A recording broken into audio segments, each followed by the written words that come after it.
The man had no wound.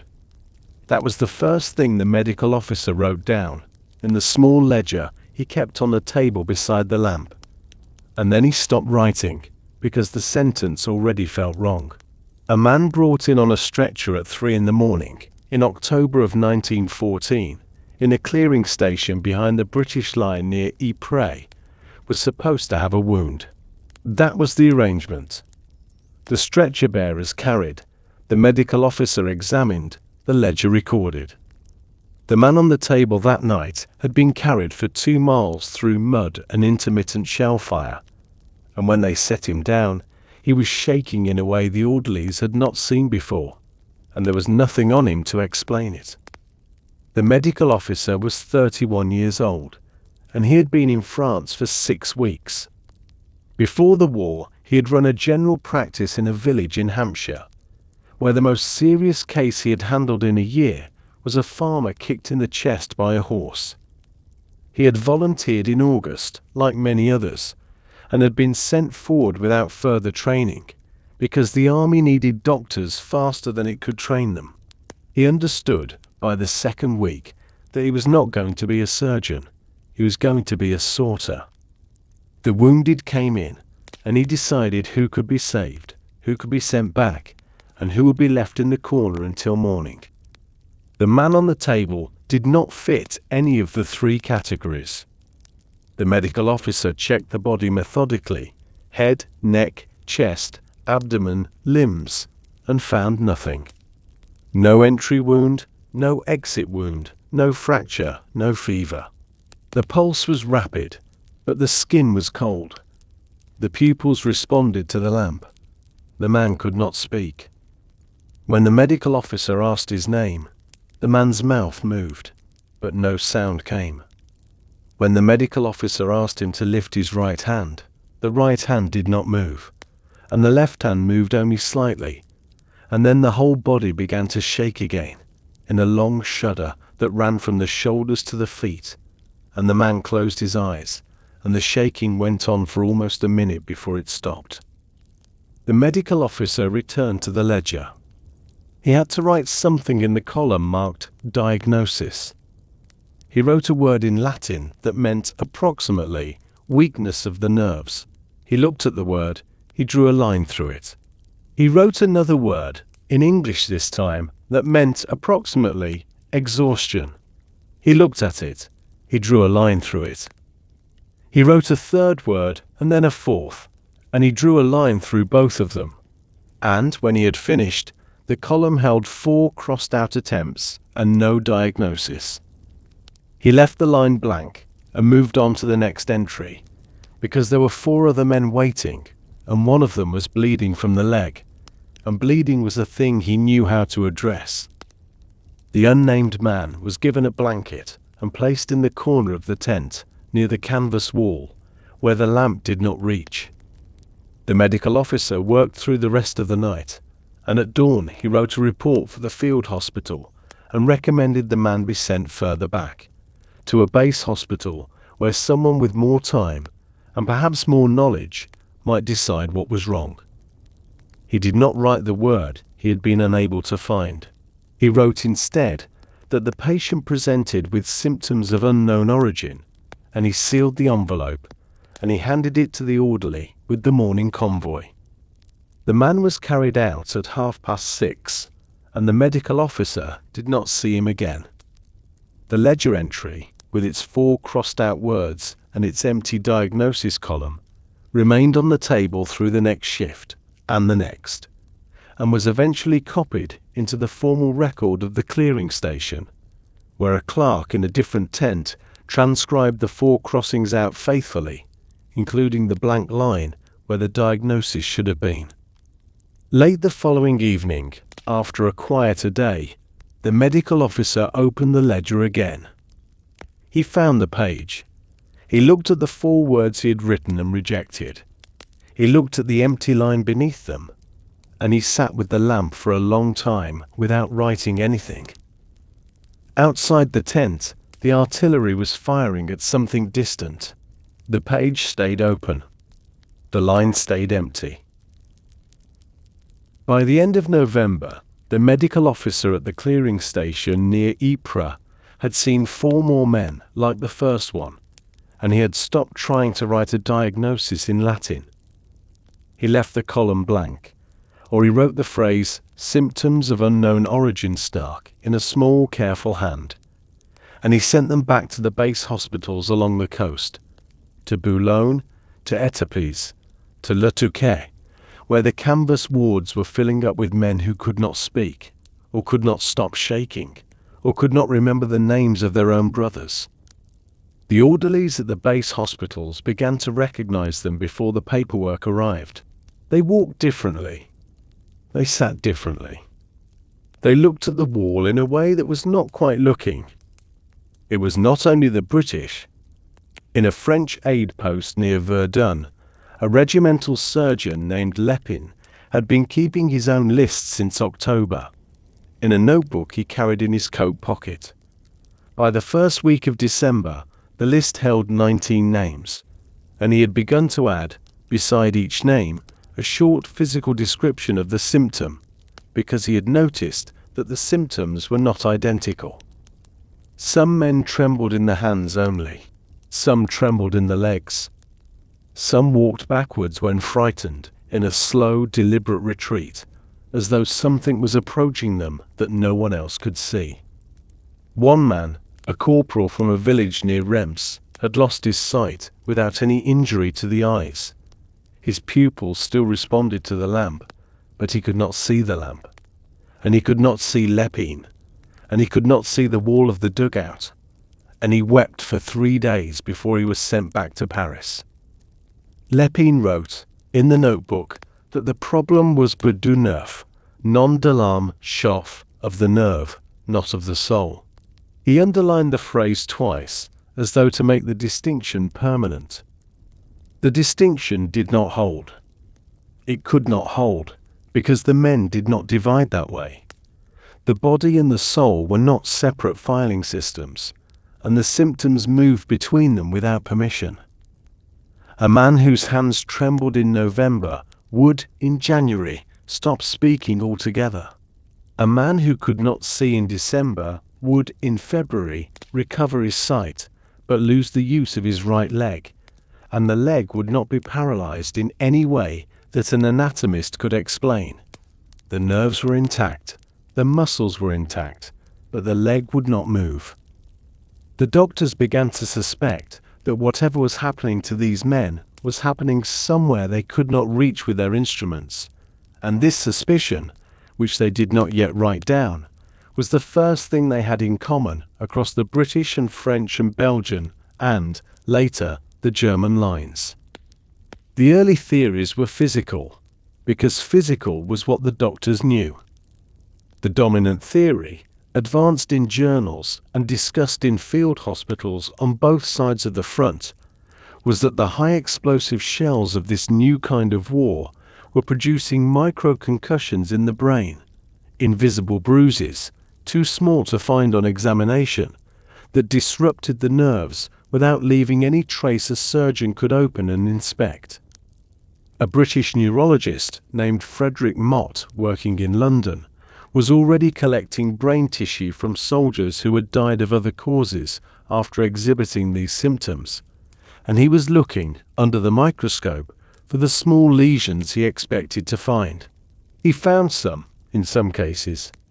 He did not find them in others. He kept looking. There was another theory, quieter and less popular, which held that the cause was not the shell itself, but the gas released by the explosion, that something in the chemistry of cordite, or in the carbon monoxide trapped in collapsed dugouts, was poisoning the nervous system in ways too subtle to detect. And there was a third theory, mentioned only in private letters between doctors who trusted each other, which held that the cause was not physical at all, that the men were being broken by something the war was doing to them that had no name yet, and that the shaking and the silence and the backward walking were not symptoms of an injury, but symptoms of a recognition. The doctors who held this third theory did not write it down. It would have been, in late 1914, a kind of professional suicide. In Boulogne, on a wet evening in early December, a Royal Army Medical Corps captain was making the rounds of a ward that had been set aside, informally, for the men no one knew how to classify. There were 23 beds in the ward, and 21 of them were occupied. The captain stopped at the bed of a young private from Yorkshire, who had been there for 9 days without speaking. He checked the chart, which contained no diagnosis, only the phrase 12 observation. And he sat down on the edge of the bed, and he asked the man quietly if there was anything he wanted. The man looked at him for a long time, and then the man's mouth moved, and a sound came out, the first sound he had made in 9 days, and the sound was not a word. The captain wrote, in the chart, patient attempted speech, and he sat with the patient for another 20 minutes, and the patient did not attempt speech again. The captain closed the chart and moved to the next bed. By the end of December, in the British base hospitals along the French coast, there were more than 2,000 men in wards of this kind. In the French equivalents, the number was higher. In the German equivalents, higher still, though the German military medical service did not yet share figures with anyone, and the doctors on the other side of the line were dealing with the problem in private, in their own language, using their own provisional terms. None of these terms would survive. None of them had been written for survival. They had been written because the column on the form required something, and the doctors had filled the column with whatever came to hand. Somewhere in those columns, in those weeks, the name that would eventually attach itself to the phenomenon was not yet present, but the phenomenon was waiting for it, and the phenomenon was growing. Lépine, the French surgeon at Verdun, closed his notebook on the last day of the year. The list now held 41 names. He read through them slowly, in the candlelight of the dugout, and he came to the line where he had written, in October, that the problem was Bouc de Neuf, non de l'arme store. He looked at the phrase. He did not cross it out, because he was a careful man, and crossing out a thing one had written felt to him like a small kind of cowardice. But he did not believe it any more. He closed the notebook and put it back in his coat pocket, and he went outside, where the artillery was firing somewhere to the north, and he stood for a while in the cold, looking at the dark, and he thought about the corporal from the village near Reims, and about the eyes that had wept for 3 days without seeing anything at all. The man who would give the phenomenon its name was, in January of 1915, sitting at a small desk in a converted villa near Le Touquet on the French coast, writing a paper he was not sure he wanted to publish. His name was Charles Samuel Myers. He was 41 years old, and before the war he had been a lecturer in experimental psychology at Cambridge, where he had spent the previous decade studying the perception of sound, the way the human ear distinguished one tone from another, the way attention shaped what was heard and what was missed. He had volunteered in the autumn of 1914, like the medical officer at Ypres, but unlike the medical officer at Ypres, he had not been sent to a clearing station. He had been attached, as a civilian consultant, to a base hospital at Le Touquet, and he had been told, on arrival, that there was a particular ward he might find interesting. The ward held men who could not see, or could not speak, or could not stop trembling. The colonel in charge had said the word "interesting" ding without inflection, in the way a man says it when he means something else. Myers had spent the previous 6 weeks examining these men, one at a time, in the quiet, methodical way he had once examined undergraduates in a laboratory in Cambridge. He took notes in a small, neat hand. He measured. He observed. He did not theorize yet, because theorizing too early was, in his training, a kind of contamination of the evidence, and the evidence in this case was contradictory in ways that resisted any single explanation. 3 cases in particular he had returned to again and again. A private of 20, blown off a parapet by a shell that had not touched him, who could no longer see colors. The world had become, for him, a precise grayscale, in which he could distinguish light from dark, but not red from green. A corporal of 28, buried alive for several hours in a collapsed dugout, who could no longer smell or taste anything. He ate when told to eat, but he ate the way a man does in a dream. A sergeant of 31, found wandering behind the lines after a heavy bombardment, who had lost his memory of the previous fortnight entirely. He remembered his wife and his children, and the village in Sussex where he had grown up, but he could not remember anything that had happened to him in France. 3 men, 3 different sets of symptoms, 3 different shells, and yet, Myers thought, something connecting them that he could not quite name. He had begun, in late January, to draft a short paper. He intended to send it to the Lancet, the medical journal he had read and contributed to throughout his civilian career, and he intended the paper to be a description rather than a theory, a careful presentation of 3 cases, with the symptoms catalogued, the circumstances noted, and any explanation left, deliberately, for someone else to attempt. This was the kind of paper Myers preferred to write. He distrusted, in himself and in others, the impulse to explain too quickly. But the paper required a title, and the title required a term, because the Flanslans did not publish papers about phenomena that had no name. Myers sat with the draft on the desk in front of him, in the converted villa, on an evening in the first week of February. He had written and discarded 4 titles already. The first had used the word stereoche, which was the term most of his colleagues would have used, and which Myers rejected because stereo came with a century of theoretical baggage he did not want to carry into this paper. The second had used neurasthenia, which was the fashionable term of the previous decade, and which Myers rejected because neurasthenia implied a chronic weakness that did not match the acute, sudden onset of these cases. The third had used the phrase scomotio cerebri, the Latin for cerebral concussion, and Myers had rejected it because 2 of his 3 patients had not been struck. They had been near the shell, but the shell had not touched them. The fourth had used the word stash exhaustion, which Myers had rejected because it was simply untrue. The men were not tired, they were something else, and the something else needed a different word. He sat with the empty title line for almost an hour. Outside the villa, the wind was moving across the dunes, and somewhere down the coast, a destroyer was sounding its horn in the fog. Myers thought about the 3 men.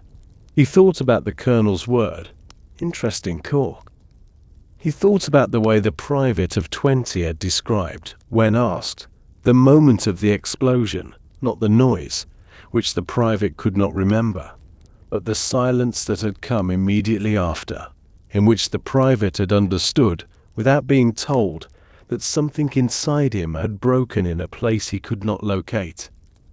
The shell had not broken him. The shock of the shell had broken him, or something near the shell, or the proximity of the shell, or the experience of being near a thing that was in itself the negation of all experience. Myers picked up the pen.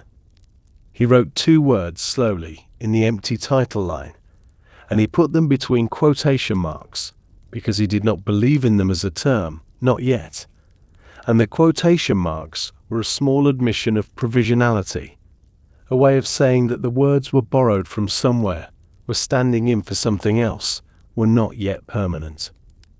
The 2 words were shell shock. He looked at them. He thought about crossing them out, as the medical officer at Ypres had crossed out 4 words in October. He did not cross them out. He let them stand. The paper was titled, in full, Ashtrak, a contribution to the study of shell shock. And below the title, in smaller type, being an account of 3 cases of loss of memory, vision, smell and taste, admitted into the Duchess of Westminster's War Hospital, Le Touquet stashed. Myers finished the draft on the 11th of February. He sealed it in an envelope on the 12th. He handed it to the dispatch on the morning of the 13th, and the dispatch carried it, with the rest of the official correspondence, on the next boat to Folkestone. The paper appeared in the Lancet on the 13th of February, 1915. A small notice in the back pages, signed Charles S. Myers, M.D., RAMC. It ran to less than 4 pages. Myers, that evening, did not yet know what he had done. He had named a thing he did not understand, in quotation marks, in a journal read by a few thousand doctors, in the back pages of a wartime issue that would be mostly forgotten. He had not invented the term. The phrase had been in informal use among medical officers for some weeks, perhaps months, in the way unofficial terms circulate among practitioners before anyone writes them down. But he had printed it. He had given it the authority of type. The quotation marks, which Myers had placed there as a hedge, would disappear within 6 months, first from other people's writing, then from his own. The phrase would be repeated, copied, translated, contested, abolished and revived, for the next 100 years and beyond, in languages Myers did not speak, in wars he would not live to see. None of this was visible from the desk in the converted villa. On the evening of the 11th of February, 1915, when a 41-year-old experimental psychologist set down his pen and went to bed. By April of 1915, the term Myers had placed in quotation marks in the back pages of the Lancet had appeared, without quotation marks, in the official medical reports of 3 British base hospitals, in Boulogne, in Étaples, and in Rouen, where junior medical officers, looking for a phrase that would fit the column on the form, had simply copied what they had read. The quotation marks fell away the way provisional things fall away, quietly, without ceremony, because no one was watching the punctuation. By June, the phrase was in the dispatches sent home from war correspondents, first in Times, the Times Dastardar, then in the regional papers, then in the small weeklies of country towns, where it appeared beside the lists of the wounded and the dead. The word travelled faster than the understanding of it. It did not need to be understood to travel. In a kitchen in a terraced house in Manchester, on a Tuesday evening in July, a woman named Edith Holloway opened a letter from her son, who was 20 years old and had been at the front since March. The letter was short. Most of his letters were short, and it said, among other things, that a man in his platoon had been sent home with screen shell shock starter. The man was now in a hospital somewhere near Southampton, and that no one in the platoon was quite sure what shell shock was, but that it was, the son wrote, a thing one did not wish to have. Edith Holloway read the letter twice. She did not know what the words meant either. She put the letter on the dresser, beside the photograph of her son in uniform that had been taken in February, and she said the 2 words aloud, softly, to no one, shell shock cock. And the words sat in the kitchen for a moment, and then they settled, and then they became part of the vocabulary of the house, the way a new word does when it arrives with a letter and no explanation. By the end of the summer, the phrase was in pubs, in churches, in the queues outside the recruitment offices that were still, despite everything, taking volunteers. It was used by people who had never seen a shell, who could not have located Ypres on a map, who knew the word the way one knows a rumour, as a shape, not a substance. Mothers used it to explain why a neighbour's son had come home and would not leave his room, Schoolmasters used it carefully when a boy in the back row would not stop crying for reasons the boy could not name. It became that summer the word for any soldier who had returned without a wound and without himself. Myers, in Late Rediscovery, was not yet aware of how far the phrase had travelled. He was still seeing patients. The ward had grown from 23 beds to over 100.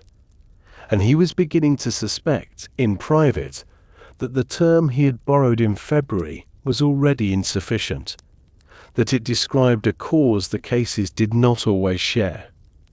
But the Lancet had printed it, and the dispatches had repeated it, and the kitchens of Manchester and Glasgow and Cardiff had absorbed it, and the word, once released, was no longer his to revise. Edith Holloway, on a Tuesday evening in July, had said the word aloud in a kitchen in Lancashire, and the word had settled, and the word had stayed. It would still be in the house in 1916 when the second letter came. It would still be in the house in 1917 when the third letter came. It would still be in the house in 1919 when her son came home. But by then, the word would mean something else. And Edith Holloway would have learned, the way thousands of mothers were learning, that a word can arrive years before its meaning. By the autumn of 1915, the British Adjutant General's office in France had begun to count, and the count was alarming. In the first 6 months after Myers had printed the phrase, the number of men evacuated from the front line under the diagnosis of shell shock hoc had risen, through the spring offensives, through the summer at Festubert, through the early autumn at Loos, to a figure that, when set on a desk in front of a brigadier in late October, produced a long silence and then a short sentence. The sentence was, "This cannot continue test." It was not written down. What was written down in the days that followed was an internal memorandum, marked confidential, and circulated to senior medical officers in the field, advising that the diagnosis of shell shock was being used too liberally, that it was producing evacuation rates incompatible with the maintenance of operational strength, and that medical officers were to apply the term steer with the utmost discrimination. The word discrimination did the work. It did not forbid the diagnosis. Forbidding would have been visible, would have invited protest from the medical community at home. But it suggested, in the careful language of staff officers, that a doctor who used the term too readily was a doctor who was failing the army. Cases without visible wound, the memorandum suggested, should be reclassified where possible. Nervous exhaustion, temporary debility, not yet diagnosed nervous. The acronym for the last of these, NYDN, entered the paperwork that winter and stayed. Men who in February would have been written down as shell-shocked were, by November, written down as NYDNN, and the column on the form looked tidier, and the evacuation figures came down, and the men, whatever their column said, continued to tremble in the same way. A senior medical officer at a base hospital in Etaples, reading the memorandum on a wet morning in early November, sat with it for some time before he passed it down to his juniors. He understood what the memorandum was asking him to do. It was asking him to use a different word for the same thing, and to keep using different words until the figures matched what headquarters required them to be. He did not refuse. Refusing was not a category available to him. He passed the memorandum down, and the juniors read it, and the column on the form began, that week, to fill with different abbreviations. And the men in the beds did not know that anything had changed, because nothing in the beds had changed. Myers, in Late Rediscovery, received a copy of the memorandum through the medical chain in the second week of November. He read it twice. He understood, with the slow clarity of a man watching a thing he had made being taken from him, that the term he had printed in February was no longer his, and was no longer, in any practical sense, a medical term at all. It had become an administrative problem, and administrative problems were solved by changing the form. He did not write a reply. He continued seeing patients. In the ward at Late Rediscovery, the men who had been admitted with shell shock in October were by December being discharged with NYDN, and the diagnosis on the discharge paper bore no resemblance to the diagnosis on the admission paper, and no one in the chain of command considered this a contradiction. It was instead a kind of efficiency. By the end of 1915, the word Myers had borrowed was being officially discouraged in the very institution that had first printed it. In the kitchens and the pubs and the newspapers, the word continued, louder than before in fact because the war had grown, but in the column on the form, the word was vanishing. The phenomenon was not vanishing, only the name. The Field General Court-Martial convened, as a rule, in whatever building was available. A farmhouse kitchen requisitioned from a French family who had been moved further back. A barn with the doors closed against the rain. A tent behind a divisional headquarters where the canvas walls did not entirely keep out the sound of artillery. 3 officers sat at a table. One was the president of the court, usually a major or a lieutenant colonel from another unit. The other 2 were captains or subalterns, chosen for availability rather than expertise. None of them, as a rule, had legal training. The proceedings, in most cases, lasted under an hour. The accused, as a rule, was not represented by counsel. The accused, as a rule, did not speak. The charges came in a small number of categories, and the categories did the work that diagnosis did not. Desertion, leaving the unit with intent not to return. Cowardice in the face of the enemy, failing through fear to perform a military duty.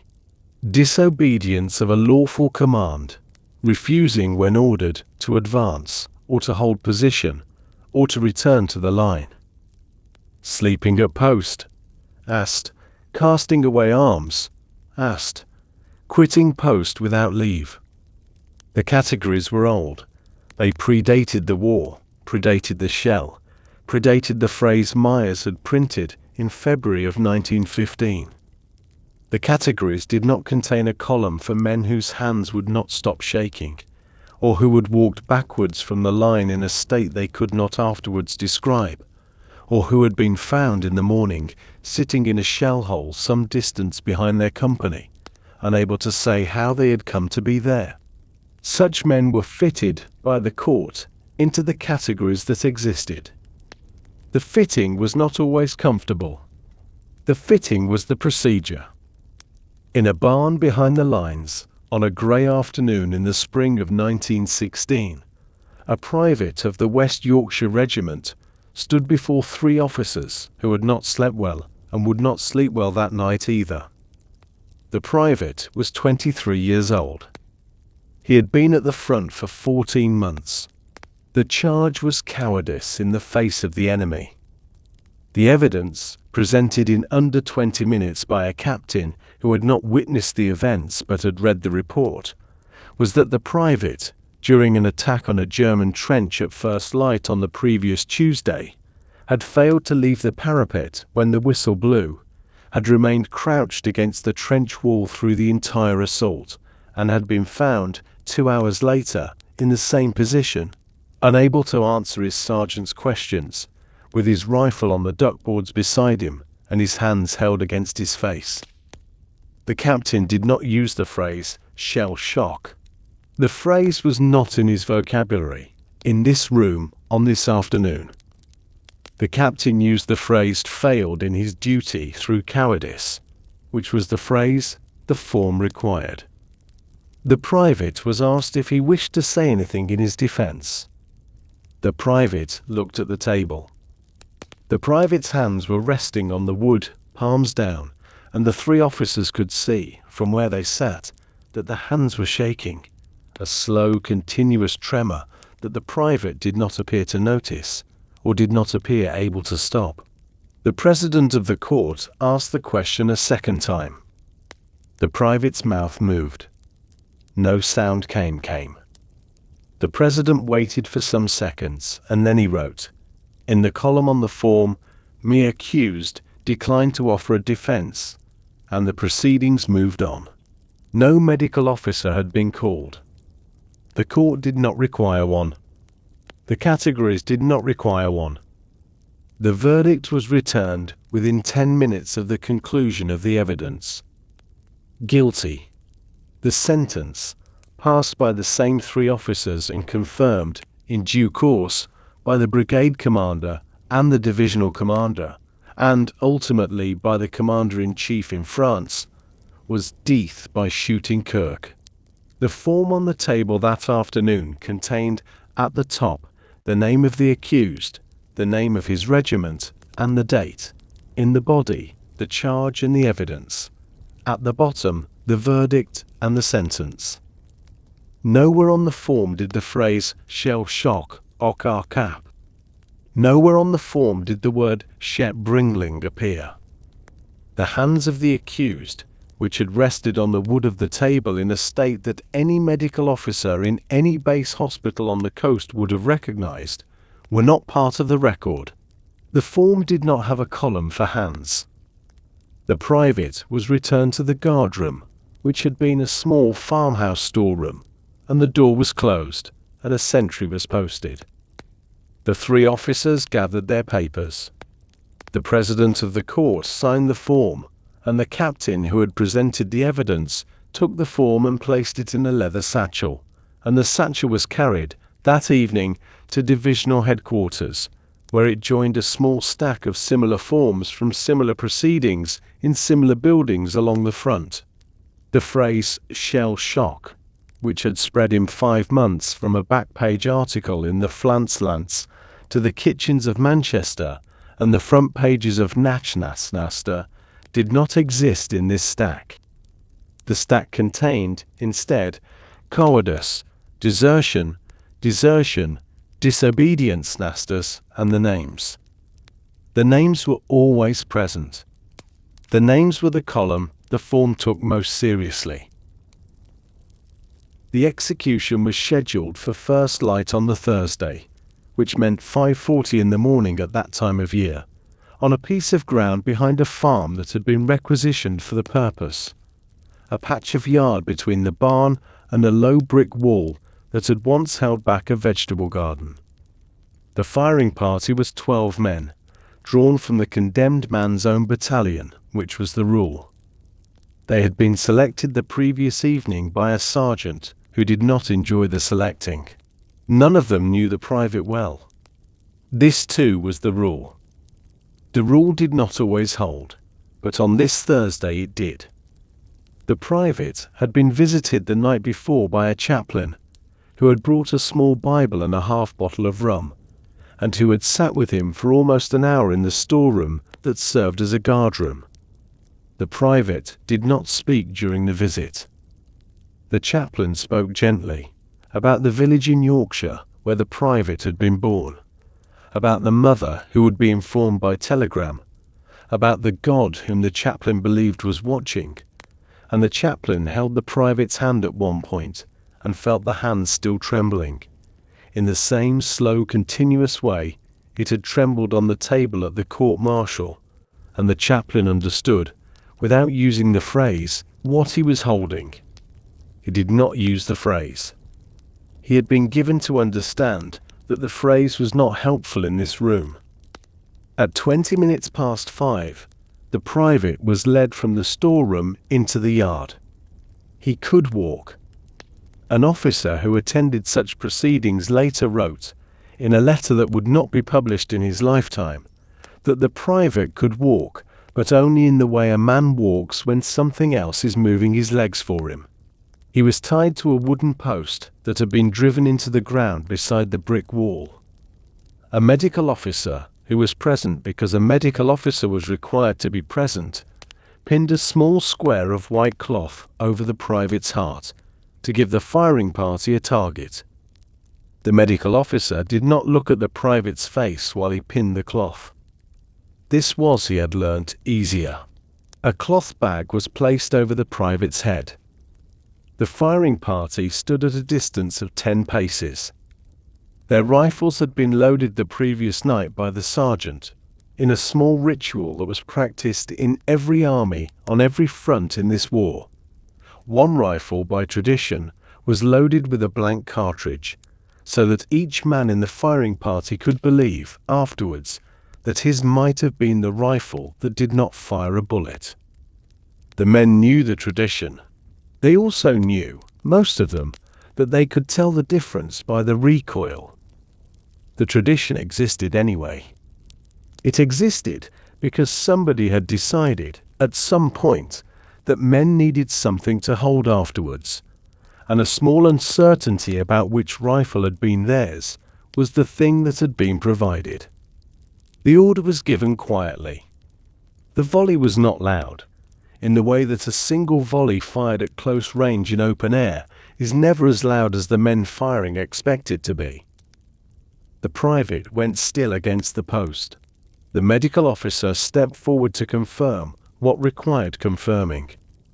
The body was untied and placed in a plain coffin that had been waiting beside the wall since the previous evening, and the coffin was carried, by 4 of the men who had not been in the firing party, to a cart, and the cart was driven, before full daylight, to a small military cemetery some distance behind the lines, where the private was buried in a grave that bore his name, his regiment, the date, and the cause of death.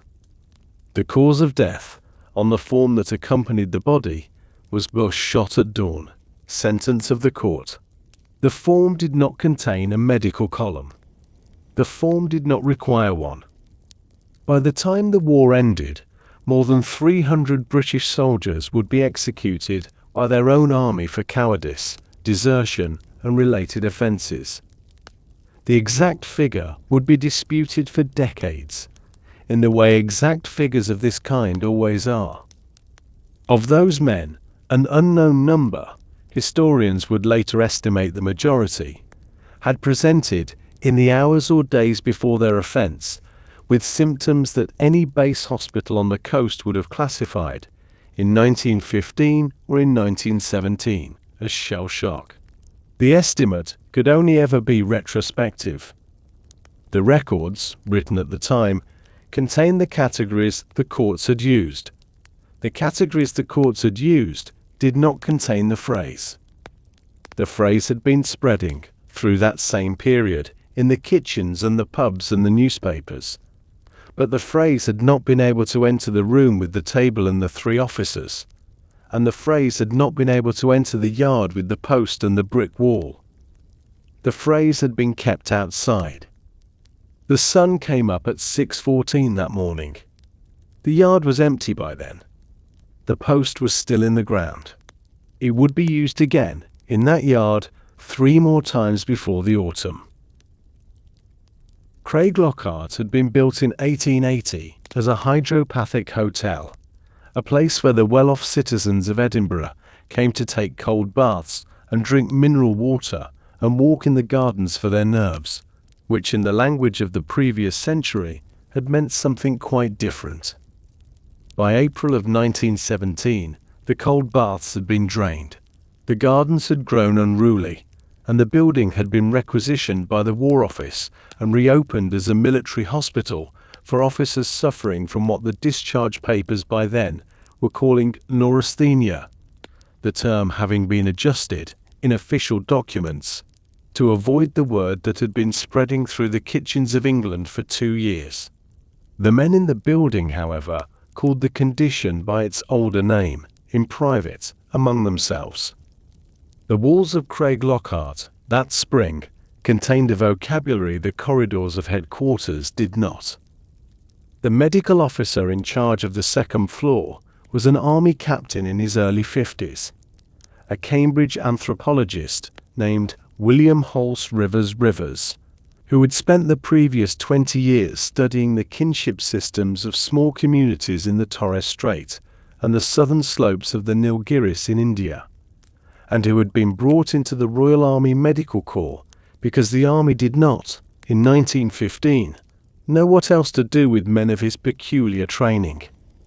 Rivers had no formal background in psychiatry.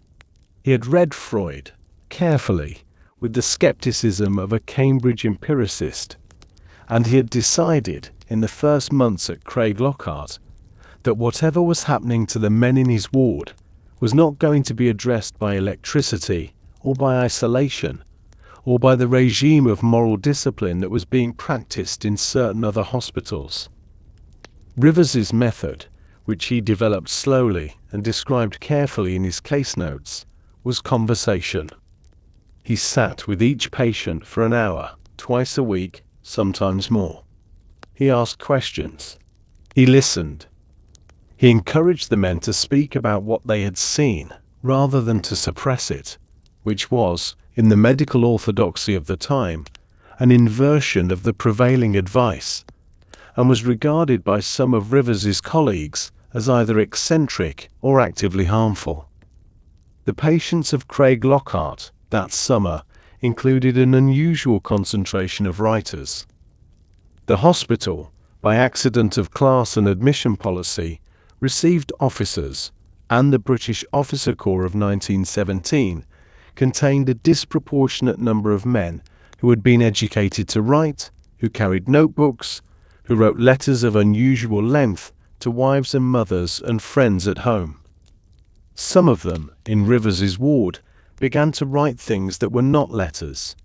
One of them was a second lieutenant of the Royal Welsh Fusiliers named Siegfried Sassoon, who had been decorated for bravery at the front and who had, in July, published in The Times, an open declaration against the continuation of the war, an act that should, by military law, have led to court-martial, but which had been quietly redirected, through the intervention of friends, into a medical diagnosis.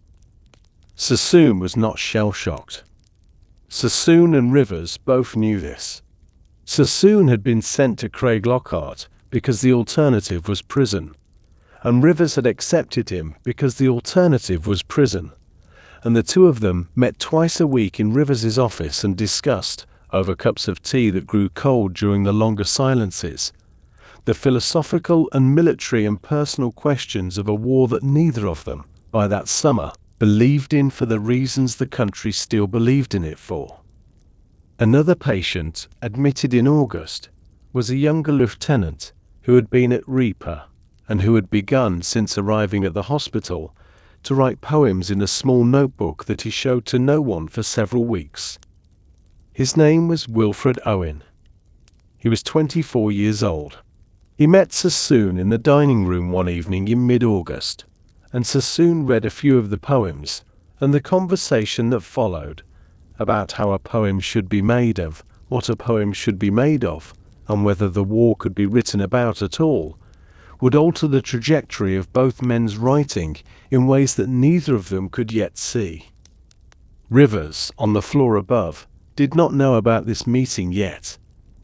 Rivers would learn about it in time, through Sassoon's case notes, and Rivers would write, in his own notes that evening, that the patient appeared to be making progress of an unconventional kind. Rivers's case notes from that summer, which would be preserved and published decades later, contain the phrase shell shock, with some frequency. Not in the formal diagnosis column, where the official term neurasthenia was required, but in the body of the entries, where Rivers wrote in the language he actually thought in. The official column said one thing. The notes beneath it said another. Rivers did not regard this as a contradiction. He regarded it as the difference between what the army required of him and what the men in front of him required of him, and he had decided, somewhere in the first months of his appointment, which of the two requirements he was going to prioritize, though he never, in writing, stated the decision in those terms. Late one night in September, after a long day of consultations, Rivers sat in his office on the second floor with the case notes of 17 patients open on his desk. He had been working on the question of how to write the discharge recommendations, which men were fit to return to active service, which were not, which would be returned to limited duties at home. The men whom he marked as fit were going back to the front. This was the consequence of the recommendation. Rivers had been trained to heal, and the healing in this hospital, in this war, ended at a railway station in Edinburgh, where the cured men boarded southbound trains and disappeared into the medical system that would, within weeks, send them back across the channel. He sat with the notes for a long time. He wrote nothing for nearly an hour. Outside, the rain was moving across the gardens that had once been advertised, in the brochures of 1880, as a place where Edinburgh's better citizens could recover their nerves in clean air and prepared waters. The gardens were dark. The brochures were 40 years gone. The men upstairs were sleeping, some of them, and the men who were not sleeping were doing whatever the men of Craiglockhart did when they did not sleep, which Rivers, who had spent 6 months trying to understand, still did not entirely understand. He picked up the pen. He began slowly to write the recommendations. Queen Square in Bloomsbury contained on its eastern side a 4-story building of pale brick that had been, since the middle of the previous century, the National Hospital for the Paralysed and Epileptic, the oldest neurological hospital in the world, and, by the summer of 1917, one of the principal centres in Britain for the treatment of soldiers who could not see, or could not speak, or could not stop trembling. The medical officer who ran the department on the second floor was a Canadian physician named Lewis Yalland, who was 32 years old, who held no chair in any university, and whose method, described in the monograph he would publish the following year, titled Hysterical Disorders of Warfare Starest, was the precise opposite of the method being practiced at the same time in a converted hydropathic hotel in Edinburgh by a man whose name Yalland knew and whose work Yalland regarded as sentimental.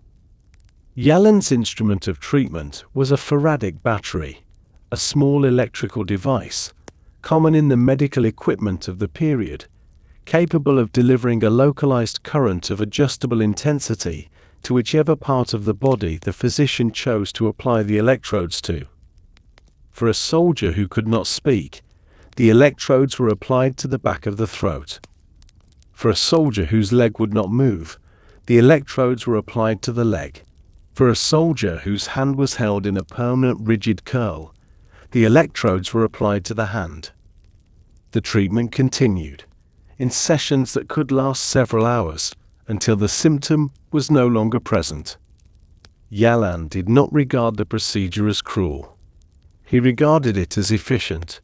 The men in his care, in his published view, were suffering from a disorder of the will, and the will, properly addressed, could be restored by an authority sufficient to overcome the patient's resistance to recovery. The case that would later be most often cited by historians who came to read Yalland's monograph with a different set of assumptions was that of a private of 24, identified in the text only by a single initial, who had been admitted in late 1916, having been mute for 9 months. The private had served at Mons, at Luz, and at the Somme. He had been buried by a shell in the autumn of 1915, and had not spoken since. Yalland conducted the treatment over a single session that lasted, according to the case notes, 4 hours. The electrodes were applied to the throat. The current was increased. Yalland, throughout the session, addressed the patient in a tone Yalland himself described, in the monograph, as one of firm and unwavering encouragement, telling the patient that he would not leave the room until he had recovered his voice, that the door was locked, that the lights would not be turned off, and that the patient's recovery was, in essence, a matter of decision. 4 hours into the session, the patient spoke. The word he produced was not the word yes, which Yelland had been instructing him to attempt, and was not the word doctorst, and was not any of the phrases Yelland had been suggesting. The word the patient produced was mother. Yelland recorded this in the monograph without comment. The patient was discharged within a fortnight as cured. What happened to him afterwards is not contained in the records that survive. He may have returned to the front. He may have been kept in reserve. He may have spent the remainder of his life saying very little in a village somewhere in the north of England to people who had given up asking. Yelland's monograph does not follow him. The phrase shell shock appears in Yelland's monograph sparingly. Yelland preferred the older term hysteria, which carried for him the implication that the disorder lay in the patient's character rather than in any external cause. At Craiglockhart, in the same months, Rivers was writing case notes in which the same phrase appeared frequently, used in the older medical sense, as a description of an injury sustained, not of a weakness exposed. 2 hospitals, 2 physicians, 2 methods, 2 vocabularies. The men passing through both institutions were, in many cases, indistinguishable in their symptoms. The treatments they received were not. Yelland's published cure rate was over 90%. Rivers did not publish a cure rate. Rivers did not believe the concept was the right unit of measurement. In a military hospital in Baden, in the summer of 1917, a German neurologist named Fritz Kaufmann was perfecting a procedure that he had been developing since 1916, and which he had begun to publish in the German medical press under the unassuming title Die planmäßige Heilung, komplizierte Psychogene, Bewegungsstörungen, bei Soldaten in einer Sitzung, the systematic cure of complex psychogenic movement disorders in soldiers in a single session. The procedure involved a faradic current applied at high intensity, accompanied by verbal commands of a particular severity, in a room from which the patient could not leave. It was, in its essentials, the same procedure being practiced by Louis Yelland in Queen Square. The 2 men did not know each other. They had arrived at the same method by separate routes, on opposite sides of the front, in the same year. The convergence was not a coincidence. It was, in retrospect, what the medicine of 1917 produced when it was asked to return men to the line. The German diagnostic vocabulary, however, was its own. The phrase Myers had printed in the Lancet in February of 1915 had been translated in the German medical literature as de Granatschock, but the translation had not held. By the end of 1915, German physicians had largely abandoned Granatschock in favor of Kriegsneurose, war neurosis, a term that carried, in the German psychiatric tradition, an implication the English term did not. Kriegsneurose did not describe a thing that had been done to the soldier. It described a thing the soldier had brought to the war. The cause, in this framework, was constitutional, a weakness of nervous organization that had existed before the shell, before the trench, before the war, and that had been exposed by conditions in which a properly constituted soldier would not have broken. The diagnosis, by 1917, was indistinguishable in German military psychiatry from a moral judgment. The men who received it were not casualties. They were, in the term that began to appear in the literature, Kriegsneurotiker, war neurotics, and the suffix did the work of placing them in a category that the German army was not obliged to compensate, not obliged to honor, and not obliged, in many cases, to release from treatment until the symptoms had been eliminated by whatever method the attending physician considered necessary. Kaufmann's method became known in the German hospitals as the Kaufmann-Cure-Massage. It was adopted widely. In some institutions, the procedure was used on patients who had not consented and could not refuse, in conditions that produced, by 1918, a small but documented number of deaths. Men who had died during or shortly after the treatment, of cardiac failure, of exhaustion, of injuries sustained while restrained. The deaths were recorded in the case notes. The case notes did not always travel with the body. The families, when informed, were told that the soldier had succumbed to the underlying nervous condition, a condition that, in the official framework, the soldier had brought with him. A young physician in Vienna, who had spent the war attached to a military hospital and who had become uneasy with what he had been required to witness, wrote in a private letter to a colleague that the medicine of the war was, in his view, no longer practicing medicine. It was practicing military administration with electrical equipment. The letter was not published.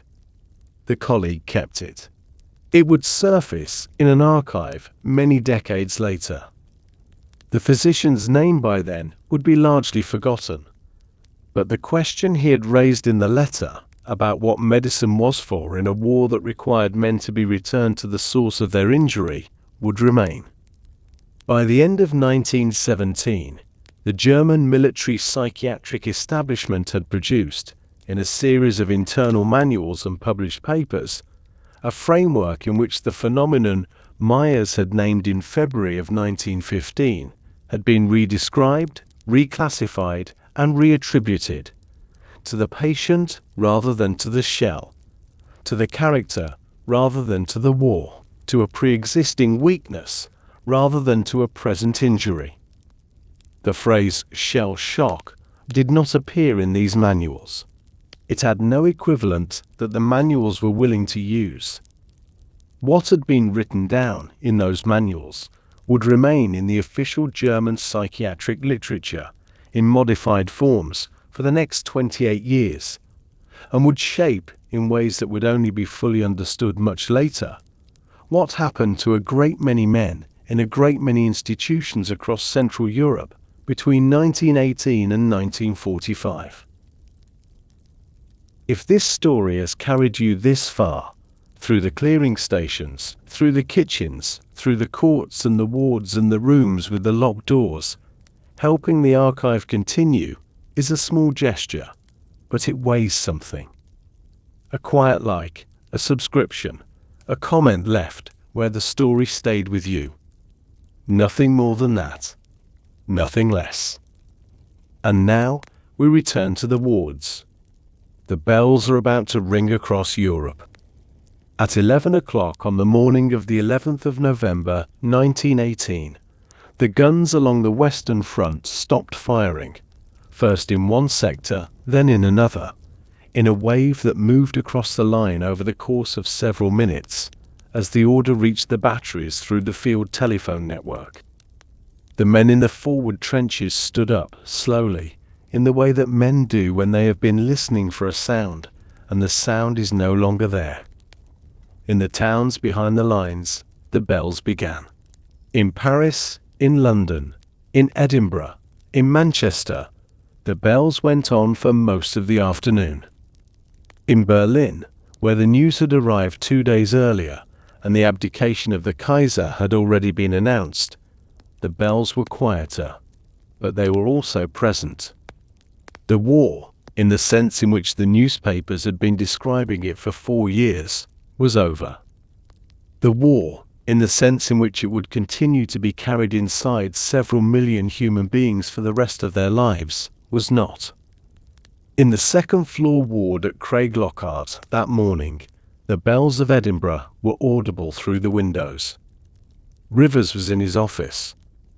A patient he had been treating since August, a captain of the Black Watch who had been at Passchendaele and who had not spoken above a whisper for 14 months, was sitting in the chair across from Rivers' desk, where the captain had been sitting twice a week throughout the autumn. The bells were ringing. The captain did not look at the window.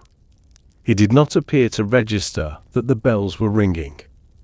Rivers, who had been in the middle of a sentence when the first bell sounded, finished the sentence and waited, and then began another, in the quiet tone he used with this patient, and the captain answered, in the whisper that was the only voice he had now, and the conversation continued on the morning of the armistice, as it had continued on every other morning of the patient's admission.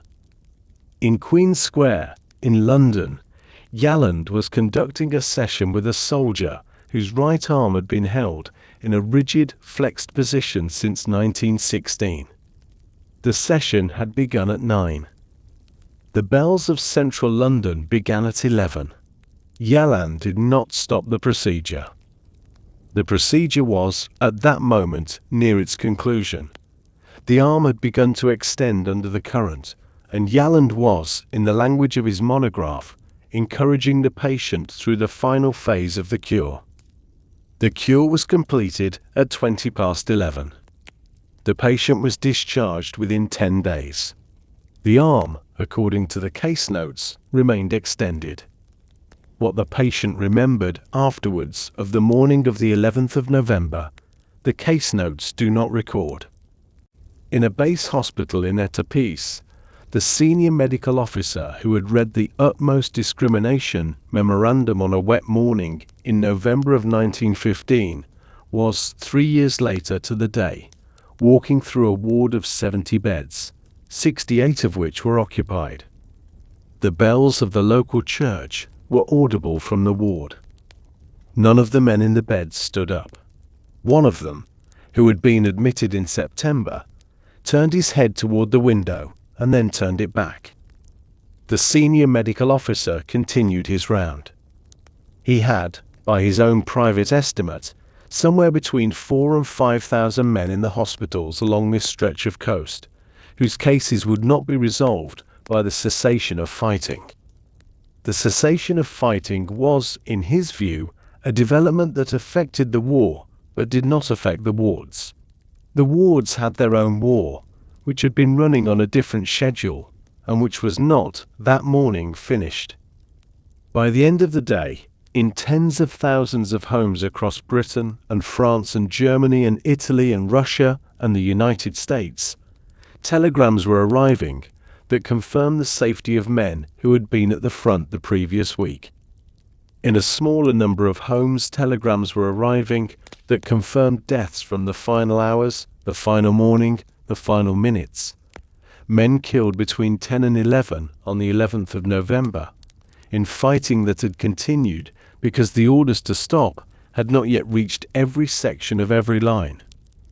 And in a third category of homes, which was larger than any official count would later acknowledge, the man had survived, the man was coming home, the man had not been killed, and the woman holding the telegram understood, without being told, that what was coming home was going to be something she did not yet have the equipment to receive. The bells that evening went quiet. The wards did not. The demobilization of the British Army, in the months that followed the armistice, was not a single event, but a slow administrative procedure that distributed several million men back into the country at a rate the country was not entirely prepared to absorb. The men came home in groups, by ship, by train, by foot, from the local stations to the towns and villages where their families were waiting. At Victoria Station, at Waverley, at Piccadilly, the platforms were full through the spring of 1919. Wives, mothers, fathers, children, holding photographs that were 3 or 4 years old, scanning the faces that came off the trains. The faces were not always the faces in the photographs. The recognition, when it happened, sometimes took a moment longer than it should have. In some cases, it did not quite happen at all. Edith Holloway met her son at the station in Manchester on a Wednesday morning in April. She had been waiting on the platform since 7.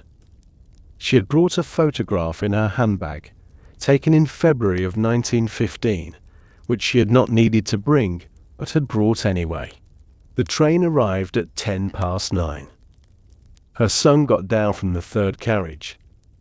He was thinner than the photograph. He was also, in a way she could not have described to anyone who had not seen it, quieter than the photograph, not silent, not unspeaking, but quieter, as though something inside the volume of him had been turned down and not turned back up. She put her arms round him. He let her. He did not return the embrace, and he did not seem to notice that he had not returned it. They walked home through the street she had walked through to meet him, and he carried his kit on his shoulder, and he did not speak until they reached the door. The house had been kept exactly as it was. She had not moved his books. She had not changed the photograph on the dresser. The letter she had read aloud to herself on a Tuesday evening in July of 1915 was still in the drawer of the dresser, with the others in the order they had arrived. Her son walked into the kitchen, set down his kit, and looked at the room, at the table, at the stove, at the dresser with the photograph and the letters, and his face did not change exactly, but something in his shoulders adjusted, in the way the body adjusts to a temperature that is not the temperature it had been preparing for. He sat down at the table. She made tea. She asked him gently if he was hungry. He said yes. It was the second word he had spoken since the station. The two words for what was wrong with him existed in the kitchen by then, as they existed in most kitchens, in most streets, in most cities and towns and villages in Britain. Edith Holloway did not use either of them in the first weeks.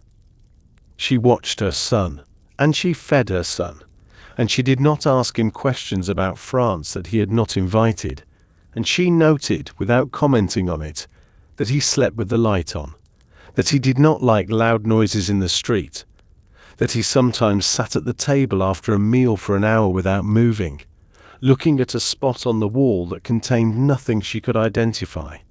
One evening in May, her sister, who was visiting from Salford, asked her quietly, in the scullery, if it was cork, shell-shock. Edith Holloway did not answer immediately. She rinsed a cup. She set the cup down. She said, in the small voice she had begun to use for the conversations that took place in the scullery rather than the kitchen, "They don't call it that anymore, Hurst." Which was true in the official sense, and not quite true in any other sense, because the word was still in the country, was still in the newspapers, was still in the conversations of women who did not work in the War Office and had not read the 1917 directives. The word had outlived the official term that had been designed to replace it. It was the word people used because it was the word people had. In tens of thousands of houses, in towns whose names will not appear in any official history, the same conversation was taking place, in sculleries, in back gardens, between sisters, between mothers and aunts, between wives speaking to each other across kitchen tables, while the men sat in the other room, looking at the wall. The word was used quietly. The word was not used in front of the man. The man was understood not to want to hear it. The word, in the homes of 1919, had become a piece of vocabulary that women shared with each other, and that men were protected from, a reversal in its way of the secrecy of 4 years earlier, when the men had carried the word into the trenches and the women had only read it in letters. Her son lived in the house for the rest of his life. He did not marry. He worked eventually in a small clerical position at a mill office, where he kept ledgers in a careful, neat hand, until he retired in 1957. He spoke to his mother every day, until her death in 1948. What had come back from France in April of 1919 stayed with him until the end, in a form that diminished over the decades but never entirely left, and the word for it, which had been in the kitchen since 1915, stayed too, and was used by Edith Holloway in private until she could no longer use words. She never used it in front of him. The War Office Committee of Inquiry into Shell Shock was constituted in April of 1920, under the chairmanship of Lord Southborough, a retired civil servant who had previously chaired inquiries into railway disputes and Indian administrative reform, and who was selected for the work because he was understood by the relevant ministers to be unlikely to produce conclusions that would embarrass anyone. The committee held its first session in a room in the War Office on the 18th of September. The work would continue for 2.5 years.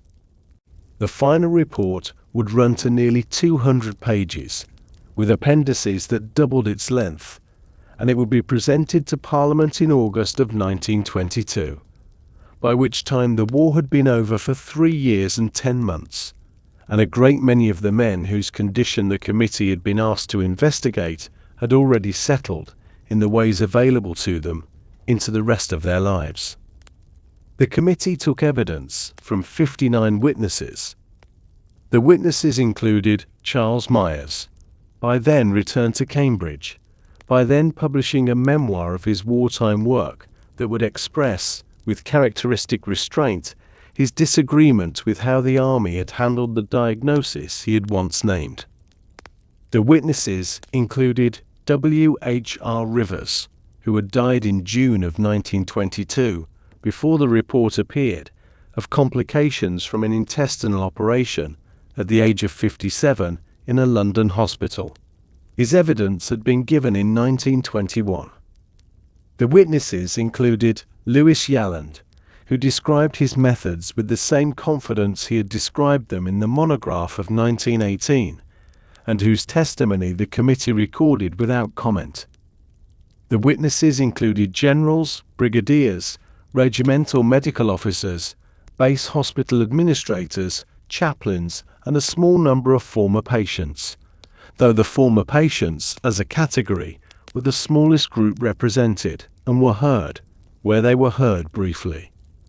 The questions the committee had been asked to address were, on paper, medical and administrative. In practice, the questions were political. Had shell shock been a real medical condition, or had it been, in significant part, a category through which men of insufficient resolve had been able to evade the duties of soldiering? Had the Army's handling of shell shock cases, including the courts-martial and the executions, which were now, in 1920, becoming the subject of public unease, been justified by the medical understanding available at the time? Should the term shell shock continue to be used at all, or should it be officially retired on the grounds that it was imprecise, that it was associated with the worst administrative failures of the war, and that its continued use was, in the committee's eventual phrasing, productive of confusion? The report, when it appeared, did not answer these questions cleanly. It could not. The 59 witnesses had disagreed with each other on almost every substantive point, and the report's procedure, long passages of summarized evidence followed by carefully hedged conclusions, produced a document in which it was possible to read, depending on which sections one read with what emphasis, almost any position one wished to find. The report did, however, reach one clear administrative recommendation. It recommended that the term shell shock be abolished from official military usage. The phrase was, the report concluded, a gross and costly misnomer, imprecise as a medical term, prejudicial to discipline as an administrative one, and harmful, in the committee's view, to the men themselves, who had been encouraged by the term to interpret their distress as an injury rather than as a temporary condition that required nothing more than time, rest, and a return to ordinary life. The report was filed in August of 1922. It was discussed in Parliament for one afternoon and one evening, and was then placed on the shelves of the War Office and the relevant medical institutions, where it would remain, consulted occasionally, cited rarely, and largely forgotten, for the next 60 years. The recommendation regarding the term was accepted. Shell shock was, from that point, no longer to appear in official British military documents. It continued, of course, to appear everywhere else. The phrase had never required the War Office's permission, and did not now require its disapproval. It was still in the kitchens. It was still in the newspapers. It was still in the conversations of women in sculleries and pubs and church halls across the country, who used it because they had nothing else to use, and who would continue using it for as long as they lived. The abolition affected the column on the form. It did not affect the word in the room. Late one evening in October of 1922, 2 months after the report had been filed, a clerk at the War Office finished cataloguing the bound copies and placed the final volume on a shelf in the registry, between an inquiry into army boot procurement of 1908 and a report on cavalry establishment in 1911. The clerk turned off the light. The report remained on the shelf. In a house in Manchester, in a kitchen in Glasgow, in a back garden in Cardiff, the word the report had just abolished was being used, that same evening, in the small private conversations that the report had never reached, and would never reach. The word continued. The report did not. The Ministry of Pensions had been established in 1916, in anticipation of a problem the government had begun to understand would be larger than any previous war had produced, and by the early 1920s, the ministry was processing claims at a rate that strained the building in Acton it had moved into the previous decade. The claims came in by the post, in handwriting that was sometimes the soldiers' and sometimes the wives', sometimes the soldiers' mothers', and occasionally, in cases where the soldier could no longer write, the parish priest's. Each claim was assigned a number. Each number was placed on a file. Each file was reviewed by a medical examiner appointed by the ministry, whose task was to determine whether the condition described was attributable to military service, and if so, to what degree and at what corresponding rate of payment. The categories of disability had been defined in a schedule drawn up between 1917 and 1919, and revised several times since. Loss of 2 limbs, 100%. Loss of 1 limb above the knee, 60%, with variations. Loss of sight in both eyes, 100%. Loss of sight in one eye, 30%, with adjustments. The schedule had been written for a war in which the wounds were expected to be visible. For the men whose condition had no visible mark, the schedule had been amended with a category that read, in the ministry's language, nervous disability T, a category whose percentage was not fixed in advance, and which was determined, in each case, by the medical examiner's judgment of the severity of the condition and the strength of its connection to service. The connection to service was the difficulty. For a man with a missing leg, the connection was the leg. For a man who could not sleep, who could not sit in a room with the door closed, who shook when a kettle whistled, the connection had to be established by other means, by witness statements, by service records, by the testimony of officers who might or might not be locatable, by the man's own account of what had happened to him in a place he had often spent the intervening years trying not to think about.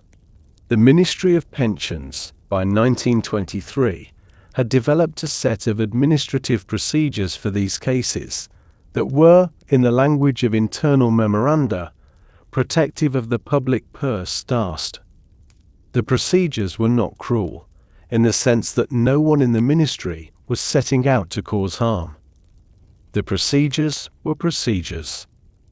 The harm, where it occurred, was a function of the procedure operating as designed. A woman in a tenement in Glasgow opened a letter on a Friday morning in March of 1923 and read that her husband's claim for a pension under the category of nervous disability had been refused. The letter ran to a single paragraph. It explained that the medical examiner had reviewed the case and had concluded that the condition described could not be definitively attributed to service, and that, in the absence of such attribution, no pension could be awarded. The letter did not explain how a condition that had appeared in a man during his service, in a man with no previous history of such symptoms, could fail to be attributable to service. The letter did not need to explain this. The procedure required only that the refusal be issued.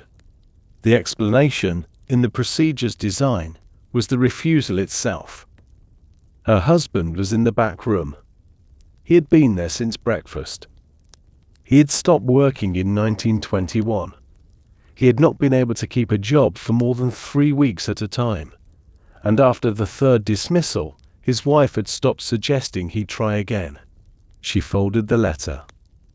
She placed it in the drawer of the dresser, with the previous refusal from October, and the refusal from June, and the original application from December of 1920.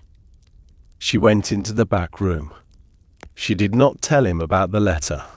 She had stopped telling him about the letters in 1922, when she had noticed that hearing the result, whatever the result, produced in him a deterioration that lasted several days, and that she could no longer afford, in any of the senses in which a wife, in a tenement in Glasgow in 1923, could not afford things.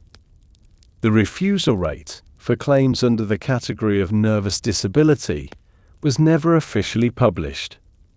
Historians working from departmental records in the late 20th century would estimate that, of the claims filed in the first 5 years after the war, somewhere between 40 and 60% were refused on first application, a figure that varied by region, by examiner, by year, and by the changing political pressures within the ministry. Many of the refused claims were resubmitted. Many of the resubmissions were also refused. The men who eventually received a pension were in many cases the men whose wives or mothers or brothers had the persistence and the literacy and the time to keep writing year after year the letters the procedure required. The men whose families did not have these resources were, in the language, no document of the period used, but which the figures supported, sorted out of the system. By the late 1920s, the volume of correspondence between the Ministry of Pensions and the wives of former soldiers had become in itself an archive of a kind. The letters from the wives were patient, and then they were less patient, and then they were patient again, in the rhythm of women who had learned that anger did not produce pensions. The letters from the ministry were uniform. They used the same paragraphs. They used the same closing phrase. The department regrets that it is unable, on the evidence presented, to alter its decision gone, and the phrase was understood, by the women who received it, to mean what it meant in every kitchen and tenement and back garden where it was read aloud, which was, simply, no. By the middle of the 1920s, the word had begun to do something it had not done in the previous decade. It had begun to disappear from conversation, not from print. Shell shock continued to appear in newspapers, in memoirs, in the small pamphlets produced by veterans' associations and by the British Legion. But in the houses where the condition lived, the word was being used less. The wives who had said it in sculleries in 1919 were saying it more rarely by 1924, and by 1928 many of them were not saying it at all. The reason was not that the condition had improved. In most cases it had not improved, or had improved only at the margins. The reason was that the families had learned, in the slow accumulation of small daily adjustments, that naming the thing was not useful, and that not naming it was, in ways no one quite articulated, easier for everyone involved. A boy of 9, in a house in Newcastle, in the autumn of 1926, came home from school one afternoon and asked his father what he had done in the war. It was a Tuesday. The boy had been studying, that week, a unit on the war at school, the maps, the trenches, the names of the battles, and the teacher had suggested, as homework, that the children speak with any relatives who had served. The boy's father, who was sitting in the chair by the window where he sat for most of each day, looked at the boy for some seconds, and then he said, in the quiet voice he used for the small number of things he still said in the house, "I was at the Somme, Snach." The boy waited. The father did not continue. After a moment, the father turned his face back to the window, and the boy, who was 9, understood, in the way children understand things that have not been explained to them, that the conversation was finished and that he was not to ask a second question. He never asked one. He would decades later, in his 60s, regret this. But the regret would be retrospective, a thing assembled from a vocabulary the boy of 9 had not possessed. The boy's mother, in the kitchen, had heard the exchange. She came to the doorway. She looked at her husband by the window, and she looked at her son in the middle of the room, with the school satchel still on his shoulder, and she said to the boy, in the cheerful voice she used for steering conversations away from things, "Come and help me with the tea." The boy followed her into the kitchen. She did not afterwards explain to him what had happened. She had not explained, in the previous 9 years, what was wrong with his father, and she was not going to begin now.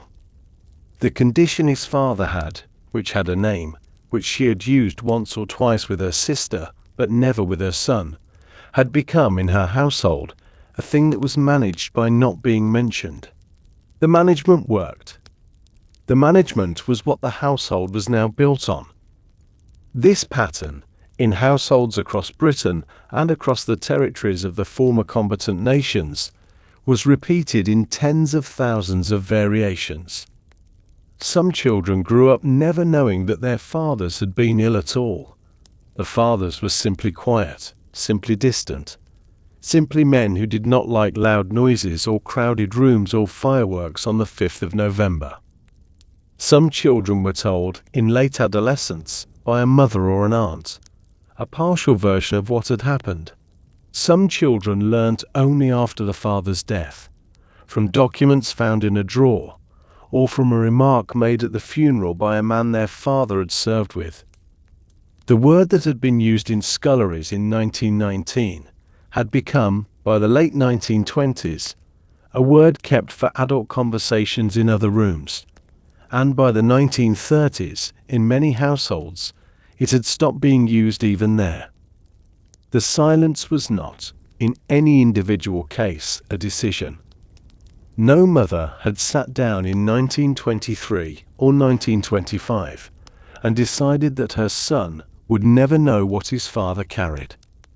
The silence had assembled itself, in increments, out of the small daily judgments of women who had concluded, correctly, in the conditions they were living in, that explanations would not help, that questions would not be welcome, that the man in the chair by the window required, above all, not to be asked.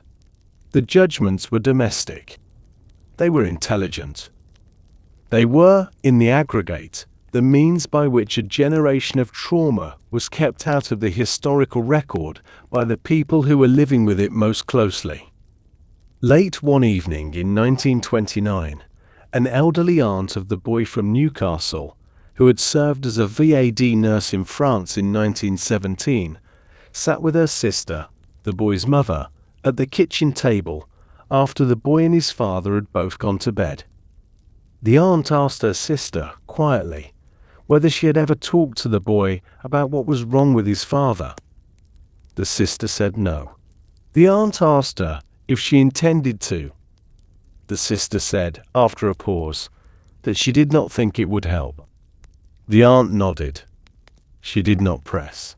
She had asked the question because she had felt she ought to ask it, and she had accepted the answer because she also lived in a household with a returned man, and she knew from her own evenings the difficult arithmetic by which such answers were arrived at. The two sisters sat at the kitchen table until the kettle had gone cold. Neither of them used the word. In a long-stay psychiatric ward at the Maudsley Hospital in South London, on a morning in February of 1936, a young registrar named Elliot Slater was reviewing the case notes of a patient who had been in the ward, in one form or another, since 1919, a former corporal of the Hampshire Regiment, now in his early 40s, who had been admitted 17 years earlier with a diagnosis of sore neurasthenia, who had never been discharged, and whose condition, in the notes of every physician who had reviewed him in the intervening years, was described in almost identical terms. The man did not speak. The man did not sleep without sedation. The man, when approached suddenly, displayed what one of the earlier physicians had described in 1921 as asta, a startle response of exceptional intensity, and what every physician since had described in some variation of the same phrase. 17 years. The same notes. Slater closed the file and went to look for the file of the patient in the adjacent bed. The patient in the adjacent bed had been admitted in 1920. The file was thinner, fewer entries, longer intervals, but the pattern was the same. Slater spent that afternoon and the following morning, and most of the week, going through the files of every long-stay patient on the ward whose admission had originated in the war. There were 31 of them. The youngest was 36. The oldest was 48. The earliest admission was 1918. The latest was 1924. None of them had been discharged. None of them, by Slater's reading of the notes, had measurably improved. The official diagnosis, in the files of all 31 men, was some variant of neurasthenia or anxiety neurosis, neurous constitutional psychopathy. The phrase shell shock did not appear in any of the files as a formal diagnosis, though it appeared here and there in the marginal notes of long-dead physicians who had used the term in passing, as Rivers had once used it in passing, in the years when it had still been usable. Slater was 32 years old. He had been trained in the 1920s in a generation of British psychiatrists who had been taught to regard the war's medical literature with a certain professional distance, as the product of an unusual period, useful for historical reference but not, in most cases, for current practice. What he was looking at in February of 1936, however, did not feel historical. It felt continuous. The 31 men in the ward were not residual cases of a closed problem. They were the unhealed presence of something the medical establishment had decided in 1922 to stop calling by its name, and the consequences of that decision were visible that morning in 31 beds in a South London hospital, and were visible, Slater knew, in similar wards in similar hospitals across the country. He began slowly to gather the data. He wrote to colleagues at the Maudsley's sister institutions. He visited the Bethlehem, the West Riding Asylum, the Tooting Bec Hospital. The figures, where they could be reliably compiled, were consistent. Across the British long-stay psychiatric system, in 1936, there were several thousand men. The precise figure was never established, because no one had been asked to establish it, whose original admission, in some form, traced back to the war that had ended 18 years earlier. They had been admitted under terms that the 1922 report had abolished, had been re-diagnosed under terms that did not quite describe them, and had then been left in beds, while the country had moved on to other concerns. Slater drafted a short paper. He intended it for the Journal of Mental Science, which was the principal British psychiatric journal of the period. The paper did not, he decided after several revisions, use the phrase shell shock in its title. The title used the more current language, chronic war neurosis, SNAST, which Slater regarded as imprecise, but which would, he calculated, allow the paper to be taken seriously by the editors. The phrase shell shock, OC, appeared in the body of the paper, however, in a passage in which Slater reviewed the history of the diagnosis and observed, in the cautious tone the journal required, that the abolition of the term in 1922 had not been accompanied by any corresponding improvement in the condition of the men to whom the term had originally been applied. The paper was published in 1937. It attracted modest attention. A small number of psychiatrists wrote to Slater to say that they had observed the same pattern in their own institutions, and to ask whether he intended further work. He did intend further work, but the further work, in the form he had imagined it, would not be carried out in the conditions he had imagined it.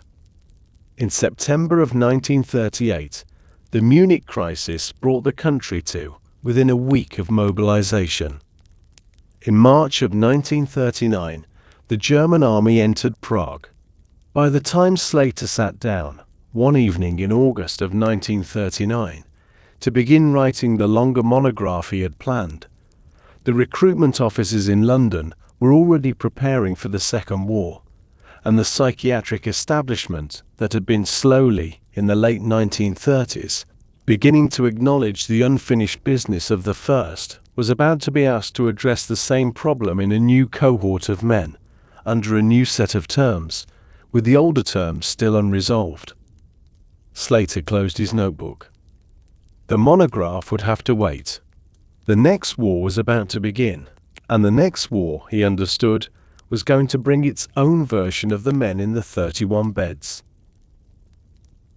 In a tented hospital in the Tunisian desert, in the spring of 1943, an American medical officer of the United States Army was examining a private of 19 who had been brought in the previous evening from the fighting near Kasserine. The private had no wound. He was trembling, in the hands first, and now in the shoulders, and intermittently in the legs. And he was not speaking, though he had spoken briefly to the stretcher-bearers who had carried him in, and he had given his name and his rank and his serial number, and had then stopped. The medical officer recognized the presentation. He had read about it in his training, in textbooks that had been written in the late 1930s by physicians who had served in the previous war, and he had been briefed, before deployment, that this kind of case would appear, and that the term he was to use in the column on the form was combat fatigue. The phrase had been adopted by the American Military Medical Service in 1942. It was, in its essentials, a new label for a diagnosis the Army had been told, by its consulting psychiatrists, to handle in a particular way, not as a permanent condition, not as a wound, but as a temporary exhaustion that would resolve, in most cases, with rest, food, and a return to the unit within 7 to 10 days. The British, fighting in the same theatre, used a different term: battle exhaustion, and the British literature of the period, sometimes exhaustion neurosis, exhaust, sometimes war neurosis exhaust, depending on the medical officer and the institution. Neither army used the phrase Myers had printed in 1915.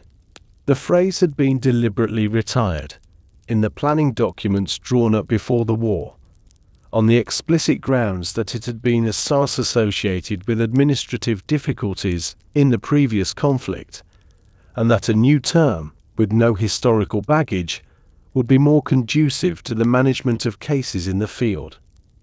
The American Manual of Military Psychiatry, published in 1943, listed the acceptable terms in an appendix. Shell shock was not on the list.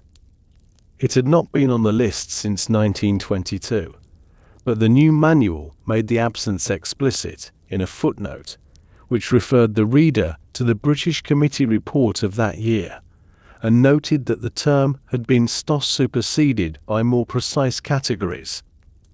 The new categories produced, in their operation, broadly the same results as the old.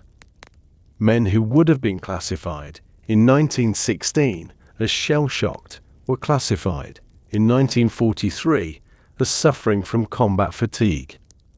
Men who would have been court-martialed in 1916 for cowardice were, in 1943, more likely, though not always and not everywhere, to be evacuated to a rear area hospital, treated for a period of days or weeks, and returned to their units. The improvement was real. The improvement was partial.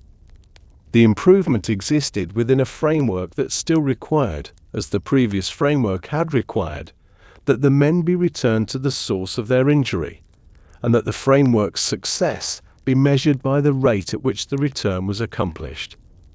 One army, in this war, took a different position.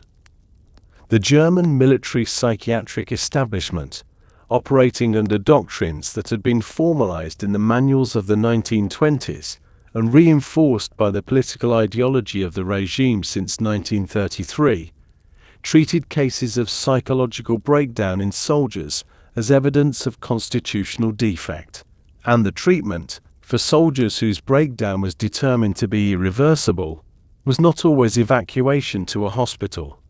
The records of what happened to a number of these men between 1939 and 1945 would not be fully reconstructed until decades after the war. The framework that had begun in 1917 with the polite redefinition of Granat shock as Kriegsneurose and had continued in the 1920s with the publication of manuals describing the condition as a hereditary weakness, had ended in the documents that surfaced after 1945, in places whose names the post-war world would learn slowly and would not forget. What had been written in the manuals of 1917 had been a sentence whose final clause was being read aloud, in a different language, 25 years later. The American medical officer in Tunisia, in the spring of 1943, did not know any of this, and would not have used the information, had he known it, in any way that would have changed the form he was filling out that morning. He wrote combat fatigue for the column. He noted the duration of symptoms, the absence of physical wound, the recommended course of treatment. He signed the form. The private of 19 was sent to a rear area facility, where he would spend, in the event, 11 days before being returned to his unit. He would survive the war. He would return to a small town in Pennsylvania in 1946, and he would marry, and he would work in a hardware store for 41 years, and he would never tell his children about the 11 days in the tunted facility, or the morning at Kasserine that had preceded it, or the term combat fatigue that had been written in the column on the form. The term was not on the discharge papers he carried home. The term had been left in Tunisia, in the file, where the army required it to remain. The hospital was on a hill outside a town in Surrey, and it had been built in the 1870s as a county asylum, in the architectural style of the period, red brick, long corridors with high windows, wards arranged in 2 parallel wings off a central administrative block. By the summer of 1945, parts of the building had been adapted for new uses. One wing had been requisitioned during the recent war for the treatment of cases of battle exhaustion, the term the British Army had used in this conflict, and the wing was now being slowly returned to its peacetime function. In the other wing, however, a smaller, quieter wing at the eastern end of the building. A different population had remained largely untouched by either the war just ended or the war before that. The men in this wing had been admitted between 1918 and 1922. They were still there. There were 19 of them in the summer of 1945.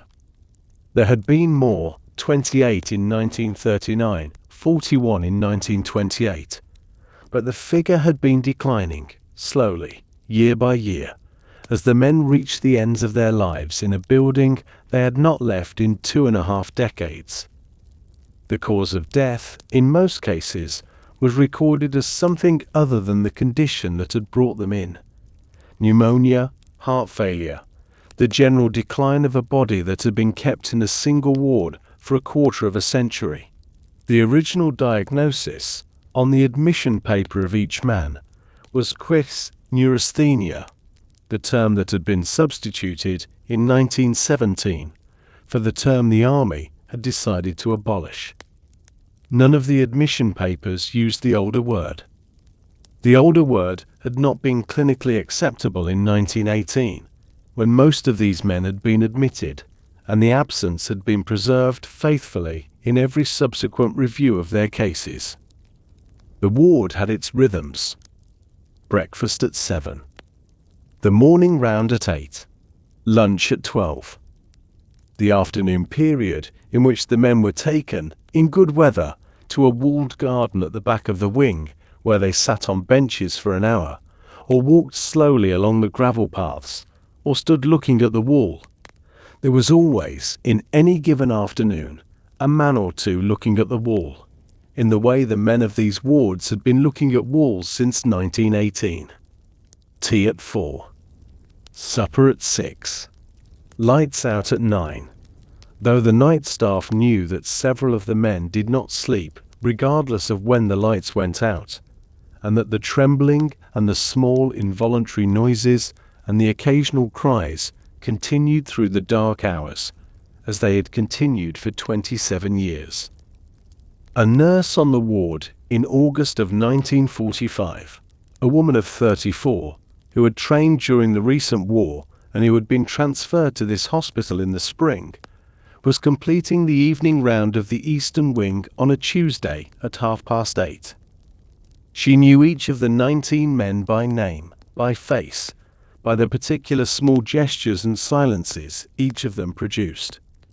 She knew the man in bed 4, who had been at Loos in 1915, and who had not spoken a complete sentence since 1919. She knew the man in bed 11, who had been at Passchendaele in 1917, and who, when she came near the bed, would lift his hand in a small motion that was not quite a wave and not quite a salute, and that he had been making, in some variation, since his admission in 1920. She knew the man in bed 17, who was the youngest in the ward at 48, and who had been at the Somme in 1916 as a private of 17, and who still, when she closed the door of the ward at night, would say, in the quiet voice she had learned to listen for, "Thank you, sister," the only words he spoke on most days, and the only words he had been speaking, with the regularity of a small bell, for 25 years. She finished the round. She turned off the main lights. She sat at the desk by the door, where the night staff sat, and she opened the ledger and began to write the evening's entries: temperature, pulse, medications, notes on the day. The entries took her almost an hour. The ledger had been kept in this form by every nurse on every shift in this ward for as long as the ward had existed. The volumes for 1918, for 1923, for 1931, for 1940 were stored in a cupboard in the administrative block, and they contained the same kinds of entries about the same men, in the handwriting of nurses who had since retired or died. The current ledger was the 17th of its kind. The men in the ward had outlived 16 ledgers, and most of the nurses who had filled them. At 10 o'clock, she walked the length of the wing one final time before handing over to the night staff. The wing was quiet. In the partial way, it was ever quiet. The man in bed 17 was awake, looking at the ceiling. He turned his eyes toward her as she passed, and she nodded to him, and he did not nod back, but his eyes followed her until she reached the door. She closed the door of the wing gently. Outside, in the corridor, the building was settling for the night.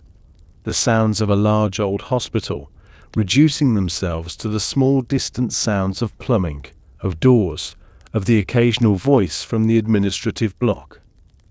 The war that had ended that May had not, in this wing, been the relevant war.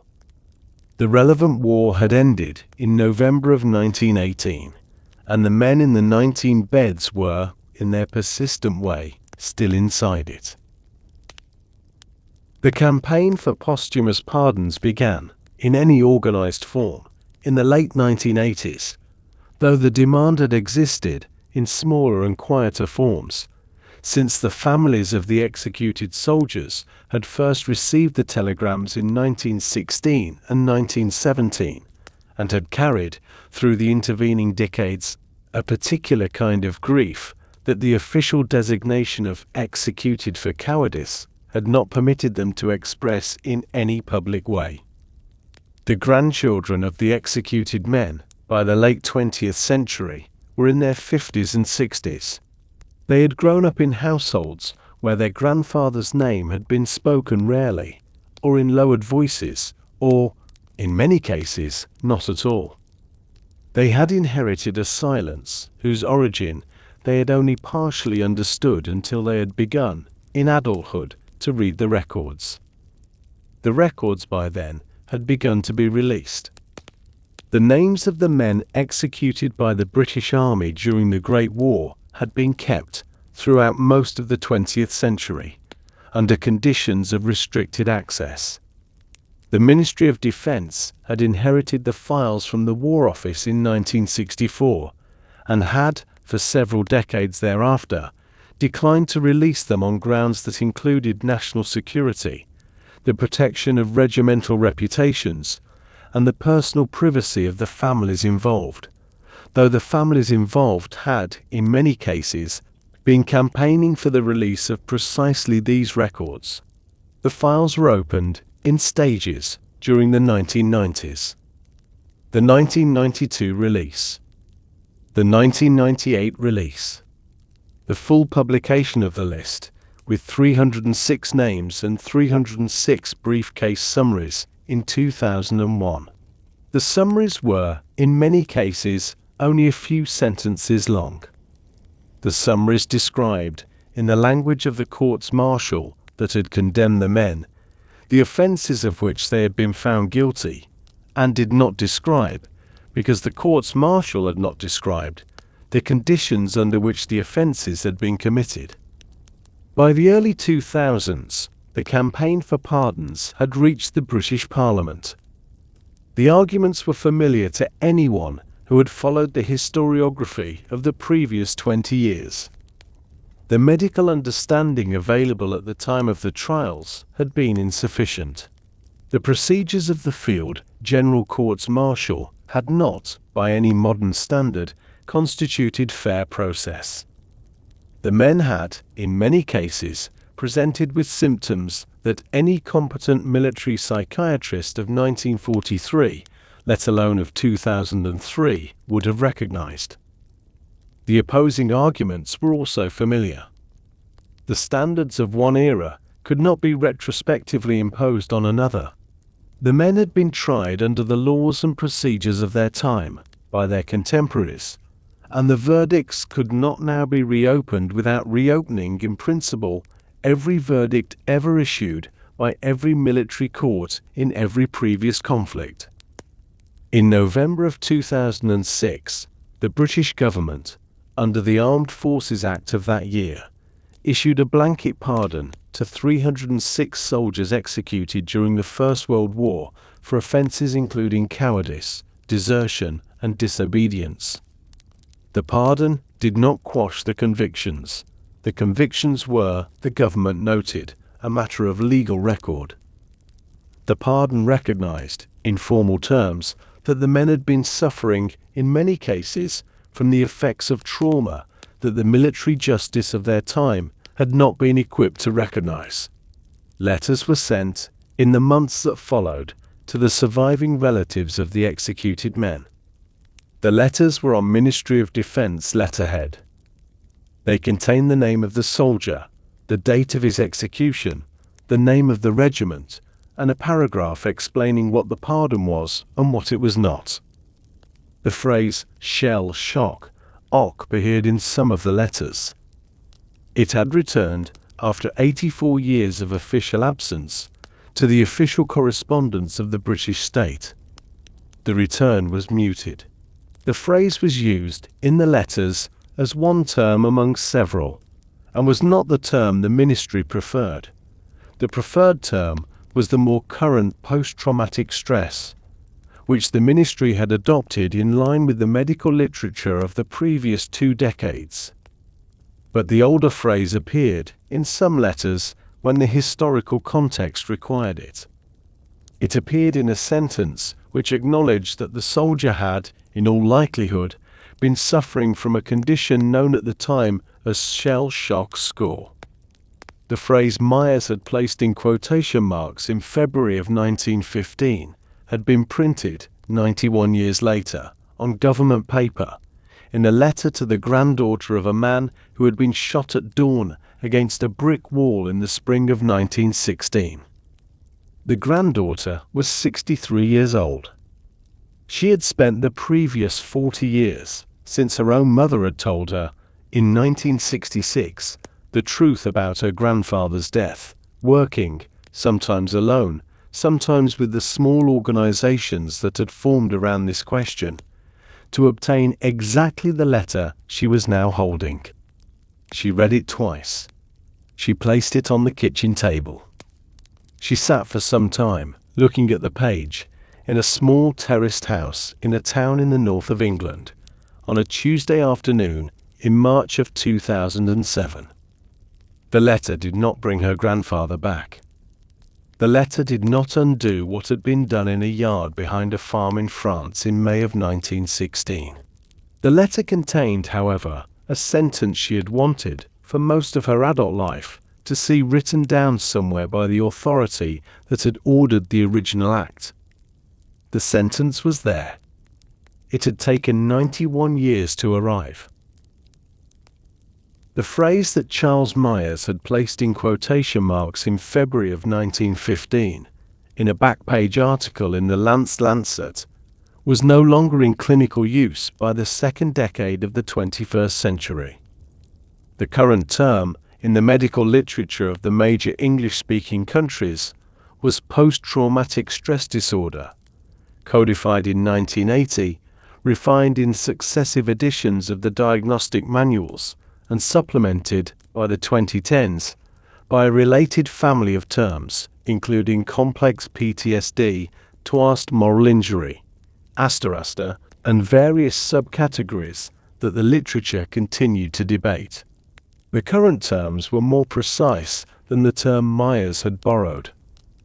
They were also more contested, more frequently revised, and more thoroughly studied, and they were, in the experience of the men and women who carried the conditions they described, no closer to the center of what was being carried. The condition Myers had attempted to name had appeared, under different names, in every subsequent war the major powers had fought.